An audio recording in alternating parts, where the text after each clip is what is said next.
It was the Eagles, and it was all Eagles all the time last night with the blowout 40-22. And even the 22 is faux. It's really, they could have named the score if they wanted to. They took out some of their starters, and it was probably more indicative of a 40-6 type game than 40-22. A couple of touchdown passes from Mahomes there at the end of the game in mop-up duty there, but the numbers are really overwhelming for the Eagles and how they dominated. And if you don't have to blitz Patrick Mahomes and you're going to put that kind of pressure on him, I've said many times, you can have an average line, and that results into an average performance by your quarterback. And you saw that last night. Mahomes was under pressure. I think the numbers were close to 43% of the time that they were pressuring him last night. Couple of interceptions there at the end of the first half, which I really think changed the game because I thought maybe if you get a touchdown, you get the ball back to start the second half, but it didn't matter. That Eagles defense, the defensive line, and I've said this many times, you still win with defense. And you saw that last night, and you can go back to the Tampa Super Bowl against Patrick Mahomes and the Chiefs. That was all about the defensive line. You put pressure on him, you put pressure on Montana, Brady, I don't care who it is. They'll crumble. And you saw that last night. Jalen Hurts was wonderful. It's weird when somebody says, hey, you don't give Jalen Hurts enough credit, but Kansas City was going to force Jalen Hurts to beat them, which is weird. They weren't going to let Saquon Barkley beat them. They did a really good job, but they were saying to Jalen Hurts, go ahead, and he did. So, if you're going to hand out an MVP, that's one of those where it's really the defense, but Jalen Hurts did. We like to give it to the quarterback. It's really easy. Hey, the quarterback is the MVP. Give it to a defensive lineman, Cooper DeJean. We keep saying, Marvin goes, it should be DeJean. And now I don't know if we can change that, but, we can start a campaign here. Yes, Mark. After last night, it should be with an apostrophe. Oh, okay. D-E apostrophe J-E-A-N. Hey, that's a big play by him on his birthday, scores a touchdown, and then Mahomes throws. So back-to-back passes, he gets picked off, and, it's 17-0. Maybe they go down, it's 17-7, maybe a little momentum. But you can't come out and go 3 out, 2 sacks after when you go into halftime. Your halftime adjustments were what? There weren't any halftime adjustments. I still didn't understand. They didn't run the football at all. Now, granted, they don't have a Saquon Barkley over there, but Isaiah Pacheco, when did you hear his name? Third quarter? Kareem Hunt? I thought maybe you do just a little bit. Like, instead of trying to get something further downfield, that maybe you have a run game. Maybe you keep them. How about 3 or 4 yards on the first play? It just felt like they kept trying to do the same thing. And the Eagles had a great game plan there, offensively and defensively. But they were the best team that I saw. I think I said that after Week 10. They're the best team in football, and it's because they're offensive and defensive lines. But Hurts wins the MVP. Mahomes had 2 interceptions, sacked 6 times. I think the GOAT conversation, maybe we'll hold off on that. We'll wait until next season. How about that? Let's slow down the GOAT conversation. The three-peat. Yes, Marvin. After this loss, we're going to have to wait about 3 Super Bowls to get him in this GOAT conversation. Yeah. To make it real now. Yeah. He doesn't do well when Tom Brady's involved in the Super Bowl. I think we can establish that trend when Tom was playing for Tampa or last night as well. 877-3DP-SHOW. Operator Tyler sitting by. He'll take your phone calls. Email address, dp@danpatrick.com. Twitter handle @DP Show. I do have the odds to win the Super Bowl next season. Just got these from DraftKings. No surprise, the Eagles are the favorite. That's a young team, and they got everybody under contract for the most part. So that should be, if you want to talk about the potential new dynasty, it's certainly the Philadelphia Eagles. They've done a wonderful job with that team, and they'll be ready to go. They'll be ready to go again next season. The Chiefs and the Bills and the Ravens are all tied for the second best odds here. And then you have the Detroit Lions. All right, Seton, poll question for the first hour of the program is going to be what? Well, we could start with who had the best night. Who had the best night? Yeah. Okay. Jalen Hurts, great night. Yeah. He had a great night. Yes, he did. Career night. Yeah. How about Vic Fangio? You know, he doesn't get as much camera time because he's up in the booth, whereas Spags is always dialing something up. I don't think Vic Fangio got credit for dialing anything up last night. But here's the thing. He didn't need to dial anything up. I don't know if he dialed last night, did he? They didn't blitz one time, which is astounding when you realize the pressure that they put on Patrick Mahomes. Hey, you imagine he goes in, Nick Sirianni goes, all right, Vic, you're a lifer here. You're one of the great defensive coordinators of all time. Well, what are you going to dial up? You know what? We're not going to do anything. Wait, what do you mean? We're not going to blitz. We don't need to. What? No, I'm not dialing anything up. I'll let Spags dial some stuff up. Yes, Todd. It's also more fun to say Spags or Munkin or something like that. Vic Fangio, and it doesn't have the same ring to it, so he doesn't get the love on the air. All right. What else do you have there, Seton? Other candidates here? Yeah, Josh Sweat had a great night for himself. Yes, he did. A couple of sacks, 2.5 sacks. Yeah. And by the way, people are going to say, well, Jalen Carter got shut down. He had 2 guys on him. The reason why the other guys did really well is because of Jalen Carter. Jalen Carter is like a sponge who just absorbs all the water of the offensive line. And then the other guys get to do what they want to do. I mean, this is the second coming of Aaron Donald. And you saw that last night. Hey, I'll take on 2. You guys go have some fun.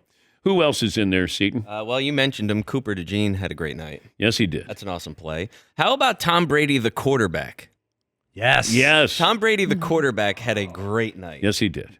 Yes, he did. And I wonder, Tom said, hey, nobody's rooting for Patrick as much as I am or something. I'm like, no, that's not true, Tom. That's no way. No way. No. Not going to do that. There's part of you that's like, getting roughed up there a little bit. At least I didn't get blown out when I lost to the Giants here or when I lost to the Eagles. When I lose, it's always a close game. Patrick's lost twice, and he's gotten blown out both of those games there. So I would say Tom Brady, the legacy, the legend of Tom Brady, did really well last night. Maybe not the broadcaster, but certainly the football player. Well, that could bring us to part 2 of the poll question. Who had the worst night? Why don't we start with Tom Brady, the broadcaster? Oh, no. I don't think he... Wow. There are 2 different people last night. There's 2 different entities of Tom Brady last night. Yeah. And they had drastically different nights. Okay. I mean, I've said what I've said about Tom. I think he'd be better in the studio than he is on a game. It's solid, but we expect more than just solid. See, we can knock Tony Romo when he says, I don't know, Jim, I think they're going to, and then it's wrong, but I feel like he's invested in the game. I feel like he is really looking at the game as if he was playing in the game. Tom reacts. I want Tom to tell me beforehand. That's really what he needs to work on. Collinsworth does this. Troy does this. Herb Street. You got to get out in front of it. We see it. I mean, football fans are as knowledgeable as any group. We know it. We see it. Tell me before it happens there. Tom did have one moment with Jalen Hurts when Hurts had a signal for A.J. Brown. That was great. There's just not enough of those moments there. And I could see, when they revamp that, Fox lineup there with Jimmy and Terry, that you could put Tom in there. Probably he would be better suited in that than calling a game. But he's got to get aggressive. You got to be aggressive when you're being the color analyst and tell us things and being excited about it and not waiting to be set up by, your play-by-play guy. Yeah, see. Yeah, I kind of think that sometimes it's not so much that Tom Brady is so bad at it, but he makes other people look great who maybe you took for granted for a little bit. Like Troy Aikman, I know I definitely took him for granted. Be like, oh, yeah, he's just like the guy who does the games or whatever. But now I'm like, man, look how good Troy is. Yeah. He really has the ability in 7 seconds to give you something that Tom can spend 20 searching to find, Yeah. Yeah. But see, these guys, he's not used to doing this, though. You got to get used to. When he played, he waited for you to ask him a question. And even then, he didn't try to give you anything when he was playing. Now you have to give me something, and you have to be out in front of it and be aggressive. And, it's just an average performance by him. There was nothing special.